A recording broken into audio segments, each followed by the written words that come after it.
পিছনের দরজা দিয়ে এরকম 3টে ছেলেকে আরও ঢুকিয়েছেন, তার মধ্যেই মনোজিৎ। আমি অবাক হয়ে গেলাম, গতকাল সেন্ট্রাল কমিটি রিপোর্ট পাঠাবেন, সেখানে বলা হচ্ছে যে ভাইস প্রিন্সিপাল তাকে জানিয়েছে, যখন 26 তারিখে সে জানতে পারে যে 25 তারিখে এই ঘটনা ঘটেছে, vice principal Mrs Nayana Chatterjee যখন অশোকদেব বাবুকে ফোন করেন, অশোকদেব বাবু বলছেন কাল পরশু আজকাল ছুটি রয়েছে, সোমবার দিন দেখব। একটা গণধর্ষণ হয়েছে, যে গভর্নিং বডির চেয়ারম্যান উনি, সেই মেয়েটির একটা গণধর্ষণ কেস শোনার পর তিনি বলছেন আজকাল ছুটি রয়েছে, সোমবার আমি দেখব। এখান থেকে বুঝতে পারেন যে এই সরকার, তাদের কি অ্যাকাউন্টেবিলিটি রয়েছে মানুষের প্রতি। আমরা হতবাক।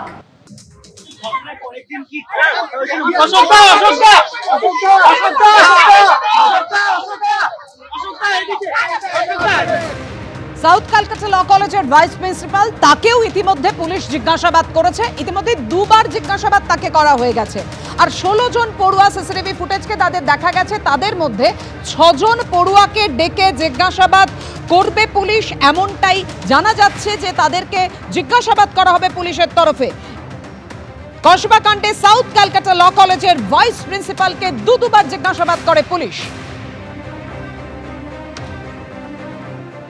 দুজন ছাত্রকে বহিষ্কার যারা অভিযুক্ত, আর সিকিউরিটি এজেন্সি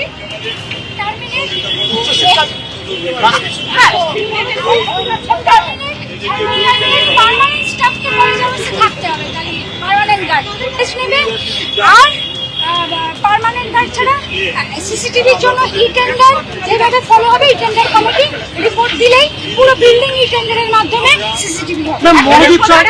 একটা জিনিস বলতো, সেটা হচ্ছে যে কলেজ যাওয়ার পরে থাকা যাবে কি কলেজের মধ্যে? একদম না, কেউ থাকবে না। ম্যাডাম, এই মনোজিৎ সহ 3জনকে কি পরিষ্কার করা হবে? শুধু বহিষ্কারই না, আমরা ওদের ফাঁসি চাইছি। কাউন্সিল থেকে ওনার এখন পদক্ষেপ করা হলো, আগে কেন নয়, যে যে প্রশ্নগুলো সামনে আসছে, কারণ এখন কেন সিসিটিভি ক্যামেরা লাগানোর প্রয়োজন পড়লো, এখন কেন সমস্ত কিছু অর্থাৎ বহিষ্কার করা হলো, আগে কেন না, এই প্রশ্ন বারবার উঠছে। আর এরপরই আপনাদের সামনে যে ঘটনা রাখবো, অগ্নিমিত্রা পাল, তিনি বিস্ফোরক অভিযোগ করেছেন অশোক দেবের সম্পর্কে। কেন আপনাদেরকে জানিয়ে রাখি যে অশোক দেবের কাছে তিনি জানিয়েছিলেন গোটা ঘটনাটি, ঘটনার পরই ভাইস প্রিন্সিপাল অশোক দেবকে সমস্ত কিছু জানিয়েছিলেন অগ্নিমিত্রা পাল। সব শুনে অশোক দেব বলছেন আজ ছুটি, সোমবার দেখব। কলেজে এই ঘটনার পরও কিভাবে কথা বলেন পরিচালন সমিতির সভাপতি